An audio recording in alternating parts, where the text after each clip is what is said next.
गांव के बुजुर्ग रामलाल ने गांव की सीमा पर एक अजनबी को देखा।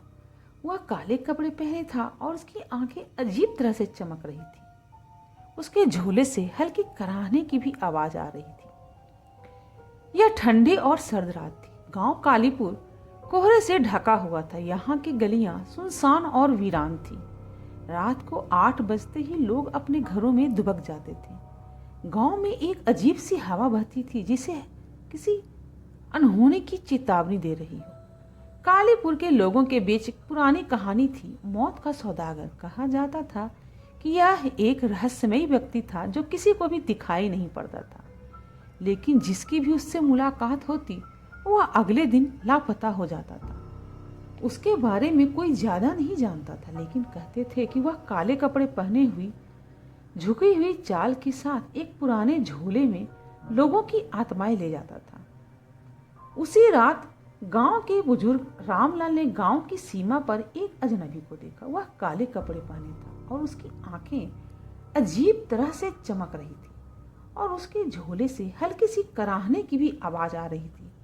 रामलाल के रोंगटे खड़े हो गए। उन्होंने कुछ बोलने की कोशिश की, लेकिन उनके गले से कोई आवाज ही नहीं निकल पा रही थी।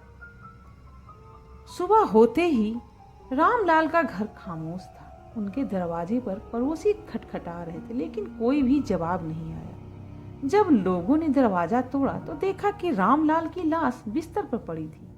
उसकी आंखें खुली थी, जैसे उसने कुछ बहुत ही भयानक देखा हो। सबसे अजीब बात तो यह थी कि उसके चेहरे पर भय की एक अस्थायी छाप थी, जैसे मौत ने उसे बहुत ही करीब से छुआ था। गांव में यह अफवाह फैलने लगी कि मौत का सौदागर वापस आ गया है। यह खबर सुनकर गांव के सब लोग सन्न थे और बहुत ही डरे हुए थे। हर कोई जल्दी से जल्दी अपने दरवाजे और खिड़कियां बंद कर लिया करता था। अगले कुछ दिनों में भी और भी अजीब घटनाएं होने लगी। गांव के कई लोग अब गायब हो चुके थे। हर बार जब कोई गायब होता, लोगों को उसके घर के बाहर अजीब अजीब सी निशानियां देखने को मिलती। कभी खून के धब्बे तो कभी जमीन पर खरोंच के निशान। अब गांव के नौजवान वीरेंद्र ने यह तय किया कि इस रहस्य को वह सुलझा कर रहेगा। उसने अपने दोस्तों को इकट्ठा किया और सबने मिलकर योजना बनाई। वीरेंद्र ने कहा, हमें उस अजनबी के बारे में पता लगाना होगा। आखिर वह कौन है, हमें यह समझना होगा और उसका पता लगा कर रहना होगा। रात को वीरेंद्र और उसके तीनों दोस्त मसाल लेकर गांव के बाहरी इलाके की तरफ निकल पड़े। जंगल के अंदर एक पुराना टूटा फूटा घर था। गांव वालों का मानना था कि यह घर श्रापित है और यही वह घर है जिसमें मौत का सौदागर आत्माओं को ले जाकर बंधन में बांध देता है। वीरेंद्र और उसके दोस्तों ने उस घर की तलाशी शुरू की। अंदर की दीवारों पर अजीब अजीब से निशान बने हुए थे। एक कोने में पुराने पिंजर पड़े थे, जो शायद उन लोगों के थे जो लापता हुए थे। तभी उन्हें एक दराज में एक पुरानी किताब मिली। किताब पर धूल जमी हुई थी। उस किताब पर मौत का सौदागर और उसकी आत्माओं का व्यापार यह लिखा पाया गया। किताब में लिखा था कि मौत का सौदागर इंसानों की आत्माएं इकट्ठा करता है और उन्हें शापित जगहों पर बेच देता है। यह भी लिखा था कि अगर किसी ने उसकी इस कार्य में बाधा डाली तो उसका अंजाम बेहद भयानक होगा।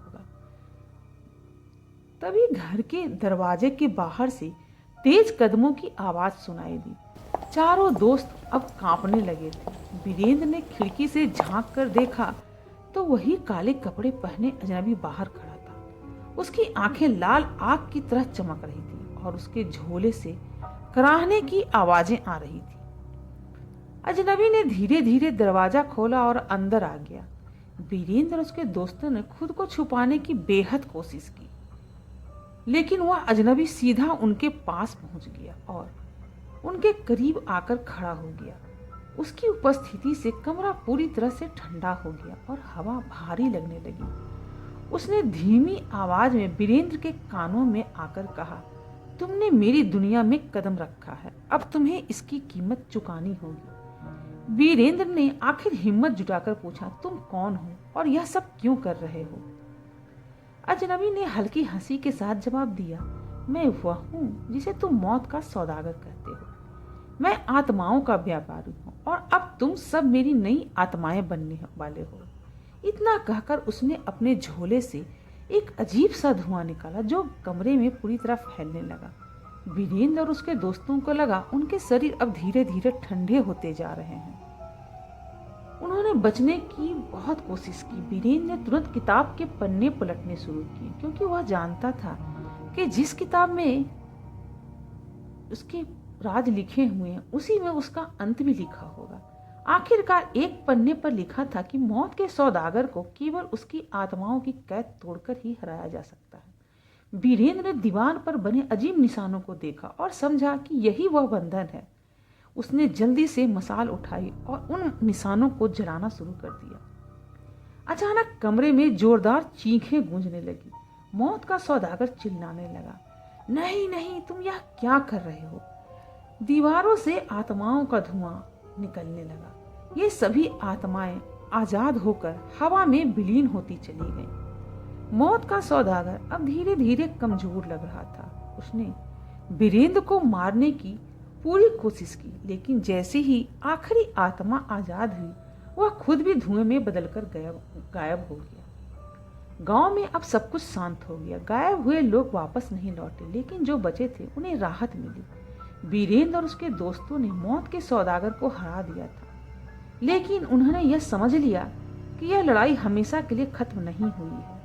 पुरानी किताब को उन्होंने गांव के मंदिर में जाकर दफना दिया ताकि फिर इसे कोई छू न सके। कालीपुर फिर से जीवंत हो गया। लोगों ने यह घर हमेशा के लिए मंत्र के द्वारा बंद कर दिया ताकि कोई भी उस घर में न जा सके। लेकिन आज भी कभी कभी ठंडी रातों में लोग कहते हैं कि उन्होंने इस अजनबी की झलक देखी है जो अभी भी अपनी आत्माओं की तलाश में भटक रहा है। अंत में सचेत रहें। अगर आपको मेरी यह कहानी पसंद आई हो तो कमेंट करके बताएं कि कहानी आपको कैसी लगी, और चैनल को लाइक, शेयर और सब्सक्राइब भी करें जिससे और भी नई और अच्छी कहानियाँ आप तक पहुँचा सकूं।